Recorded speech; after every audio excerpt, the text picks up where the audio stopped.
नमस्कार दोस्तों, स्वागत है आप सभी का हमारे हिंदी यूट्यूब चैनल हिंदी चर्चा विद गुंजन में। आज हम बीए द्वितीय वर्ष के चतुर्थ सेमेस्टर के अंतर्गत जो पाठ्यक्रम है नई शिक्षा नीति के अनुसार, जिसमें कि हिंदी 203 जिसका कोड है हिंदी अनुवाद प्रथम, यानी कि प्रथम प्रश्न पत्र, जो कि पहली इकाई है। पहली इकाई का एक वीडियो पहले पूर्व में बन चुका है, जिसमें अनुवाद की परिभाषा एवं महत्व बताया गया था। आज उसी क्रम में हम पहली यूनिट में से ही लिप्यंतरण क्या है, किसे कहते हैं, ये बताने जा रहे हैं।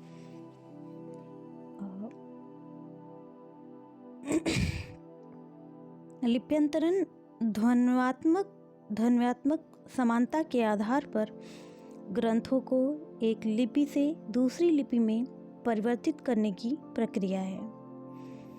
शब्दकोश का अर्थ कहता है कि यह किसी अन्य वर्णमाला के वर्णों में शब्दों या अक्षरों को लिखना है।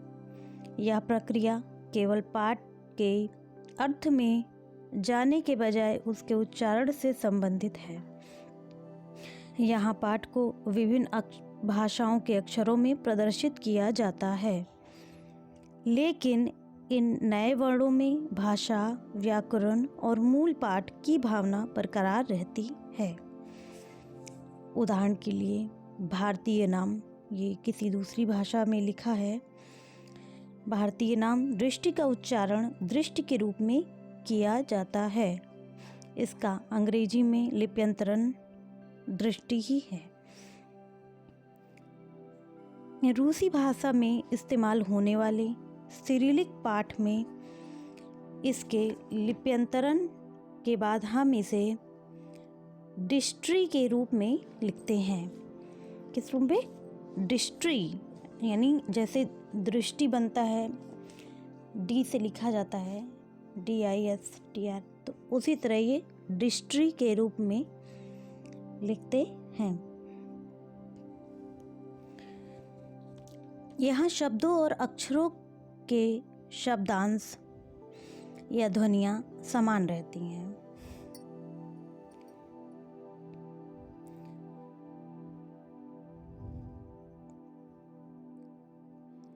अंतर इस्तेमाल किए गए अक्षरों में निहित है, जो अलग अलग भाषाओं के लिए अलग अलग हैं।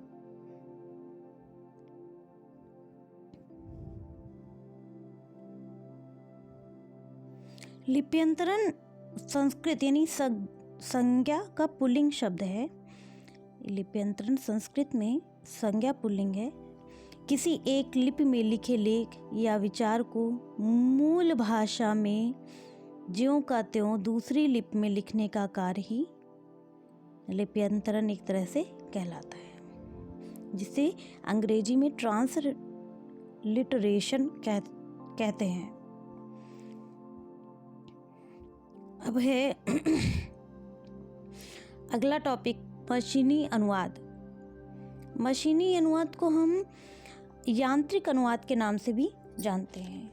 यंत्र एक शब्द है जिससे यांत्रिक बना है, और यांत्रिक को एक अलग भाषा में मशीन भी बोला जाता है। मशीनी अनुवाद के रूप में भी इसे जाना जाता है।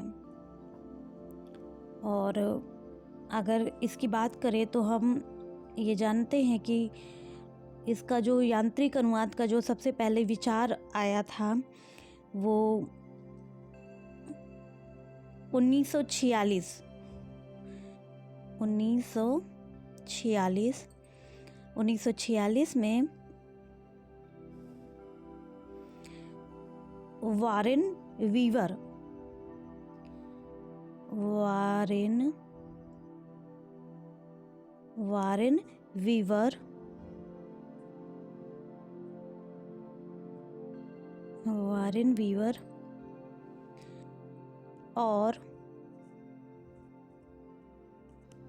और A.D. बूथ, ये अंग्रेजी नाम है, A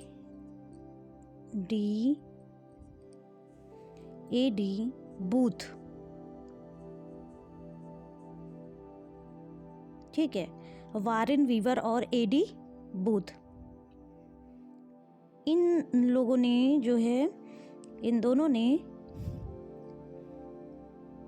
स्वचालित अंक, यानी स्वचालित को अंग्रेजी में ऑटोमेटिक बोलेंगे, स्वचालित डिजिटल कंप्यूटर्स के विषय में एक परिचर्चा हुई थी,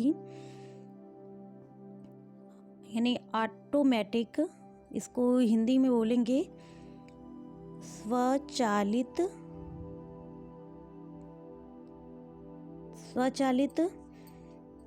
अंक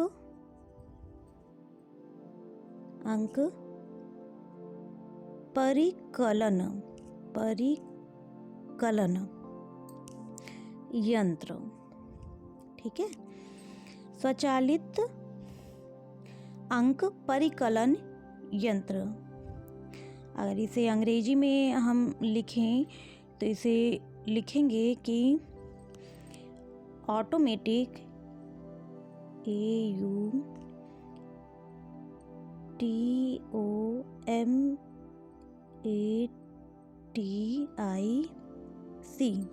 ऑटोमेटिक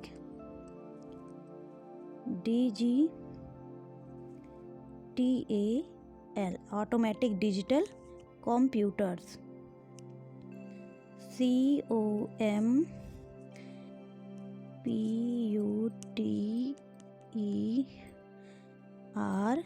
और S, कंप्यूटर्स। एक परिचर्चा हुई थी, उस समय ये बात उठी थी, ठीक है। और इसमें इसके लिए एक तरह का विस्तृत कोड भी तैयार किया गया था, जिसको अनेक विश्वविद्यालय और टेक्नोलॉजी संस्थानों में इस पर पहले काम किया गया। काम करने के बाद ही इसका बाद में निष्कर्ष निकला, और इसको अब आजकल देखा जाए तो जिसका प्रयोग जो होता है, यांत्रिक अनुवाद का जो प्रयोग हो रहा है बड़े बड़े सम्मेलनों में, अंतर्राष्ट्रीय सम्मेलनों में या पत्र पत्रिकाओं में, ज़्यादातर इसका प्रयोग हो रहा है। अनुवाद के रूप में अंग्रेजी में जो अनुवाद हो रहा है उसमें इसका प्रयोग हो रहा है। चलिए आइए जानते हैं मशीनी अनुवाद क्या है। मशीनी अनुवाद का अर्थ है मशीन या कंप्यूटर प्रणाली के माध्यम से एक भाषा से दूसरी भाषा में अनुवाद करना। अनुवाद की 3 प्रक्रियाएं हैं, स्वीकृत है, विश्लेषण, अंतरण एवं पुनर्गठन। मशीनी अनुवाद में ये तीनों प्रक्रियाएं कंप्यूटर द्वारा संपन्न होती हैं। ये प्रक्रियाएं पाठ का विश्लेषण, अंतर्वर्ती प्रक्रिया या अंतरण और प्रजनन या समायोजना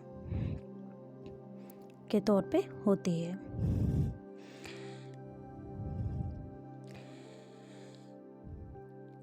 कहने का मतलब, यदि जब हम लोग आजकल एग्ज़ाम होता है, कई बार ऐसा सुनने को मिला है, इसके बाद में बहुत बातें भी सुनने को मिली, पेपर में भी सुनने को मिला। कई लोगों ने इस पर बड़े बड़े जो एग्ज़ाम होते हैं, जो IAS PCS टाइप के एग्ज़ाम होते हैं, इसमें ऐसा कहने को मिला कि कई प्रश्न ऐसे पूछे गए जिसकी जो हिंदी में जो प्रश्न था, अंग्रेजी में तो प्रश्न समझ में आ रहा था, लेकिन अगर उसका जो दूसरा सेम क्वेश्चन अगर वो दूसरी लिपि में था, यानी अंग्रेजी लिपि में जो था वो समझ में आ रहा था, और हिंदी में जो लिखा था वो कंप्यूटर का ट्रांसलेशन था, और इतना डिफ़िकल्ट टफ मतलब शब्द था कि उसका हिंदी समझ में ही नहीं आ रहा था कि आखिर ये पूछना क्या चाह रहा है, ये प्रश्न है क्या, ये इस शब्द का अर्थ क्या होगा।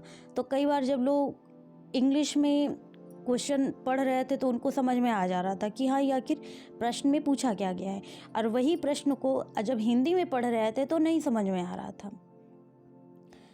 इस प्रकार का जो अनुवाद होता है, लिप्यंतरण, एक तरह से देखा जाए तो दूसरी भाषा में जो अनुवाद किया गया है वो मशीनी अनुवाद होता है। मशीनी अनुवाद अपने तरीके से जो निम्न उसके प्रक्रियाएं हैं, उन प्रक्रियाओं के अनुसार जो हो जाता है वो होता है, पर कई बार वो हमें समझ में नहीं आता है, वो टफ होता है। और वो मशीनी अनुवाद उसी को कहा जाता है।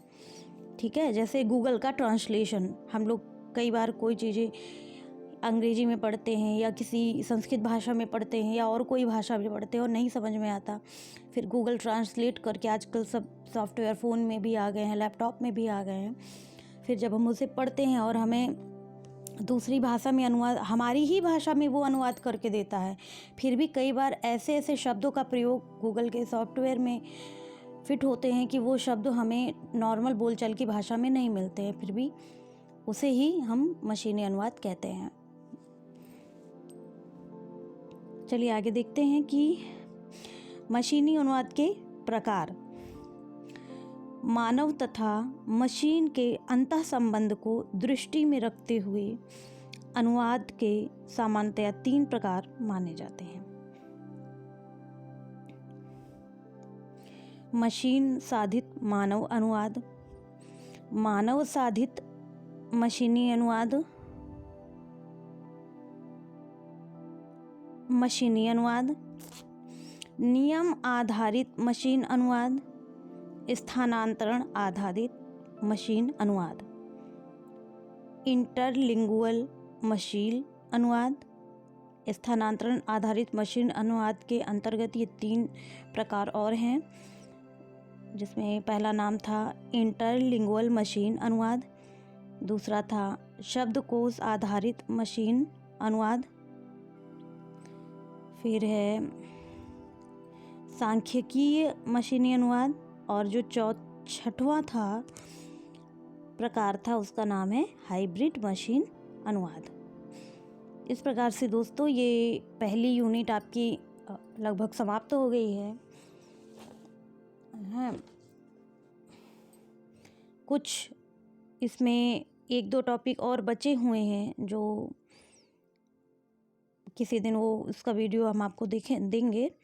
और ये वीडियो आपको कैसा लगा ज़रूर बताइएगा कमेंट बॉक्स में, तथा हमारे चैनल को लाइक और सब्सक्राइब करें तथा अधिक से अधिक शेयर करने का प्रयास करें, ताकि इससे आप जैसे ऐसे कई लोग हैं जिन्हें लाइव क्लास नहीं मिल पाती है या उन्हें और कोई कारण वो पढ़ाई नहीं कर पा रहे हैं और पढ़ना चाहते हैं, उनके जानकारी चाहिए, आप उन तक ये जानकारी पहुंचाने का कार्य कर सकते हैं। और आपको ये वीडियो कैसा लगा ज़रूर बताएंगे। धन्यवाद।